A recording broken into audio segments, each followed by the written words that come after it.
Hey, I'm Curtis Peoples. I'm a singer-songwriter from Los Angeles. I play a very unique style of music called coffee shop arena rock, and you are watching InterviewWorld.com.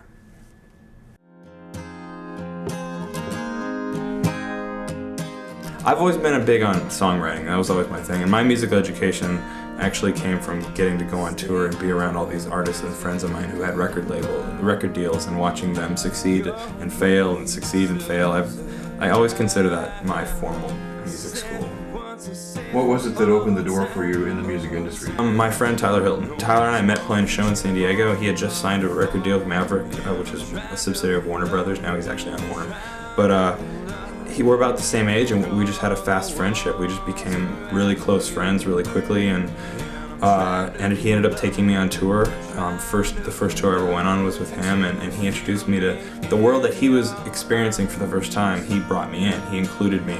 You know, I got to see the ins and outs of his videos and his touring and the whole, and you know, how he was dealing with the label and all the stuff that was happening around him. I got to see that. He took me along for all of that and introduced me to tons of people, which from those people I met more people, and I kind of, when I moved to LA, I had all these friends already, because I went on tour with Tyler, and then I moved right after that, and I came to LA, and I was like, he started it all, and I always say that because it's totally true.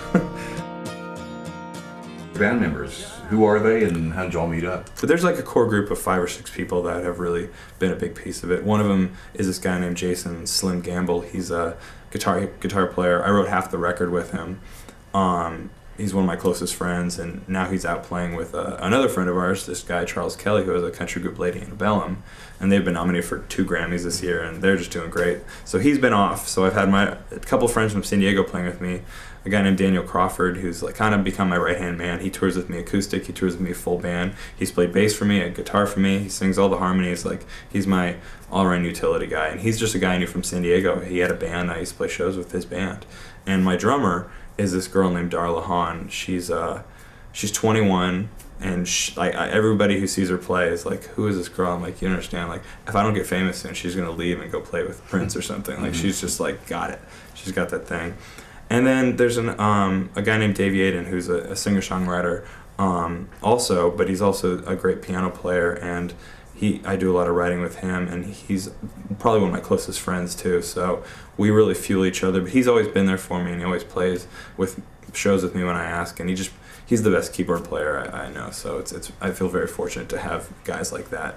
What would you say has been the most difficult thing about your career thus far? You know, it's always a lot slower than you think it's going to be until it just happens. You know, it's always a lot slower than you think it's going to be until it just happens. And it's, you know, it's so funny to watch some of my friends suddenly have success, like instant success, but then you go, wait a minute, they were doing this for 7 years, and then they had instant success, you know? So it's always been forward motion with my career. I've always been out there touring and making new fans, and you know, the record is out and it's starting to do well, but it's still like, you know, it's still coming along at a pace, and you can't get frustrated with it.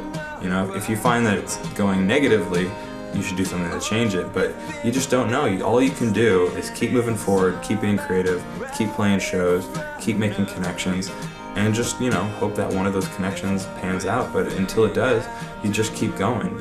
All that matters is if you're doing something. Nothing happens if you're sitting around. Everything happens, you know, to any degree if you're out there and meeting people and touring and everything. So that's always been frustrating, just because, of course, you want something, you know, you want to get from A to Z. You don't have to go through the whole alphabet, but you usually have to. And in my case, that's been the case. But it's always been positive, and I always try to remember that when I get frustrated.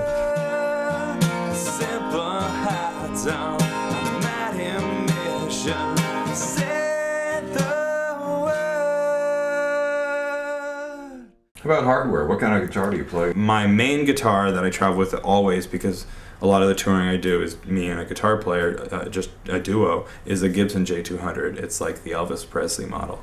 And that thing has gone around the country with me, you know, countless times, and it's just been awesome. And I write everything I write is I've probably written every song of mine on that thing. So what's generally going through your head when you sit down to write?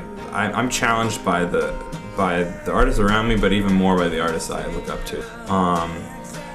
Every time Pearl Jam has a record that came out, every Coldplay, even, like, that's what really gets me. So I get in that mode, and then all of a sudden, I don't want to write a song exactly like that, but whatever those feelings that I'm getting from listening to those artists, I like to go and I kind of capitalize and try to write that. Plus, honestly, my dream has always been to be on the radio, so I'm, in some form or another, I'm always swinging for the fences in my when I'm writing songs.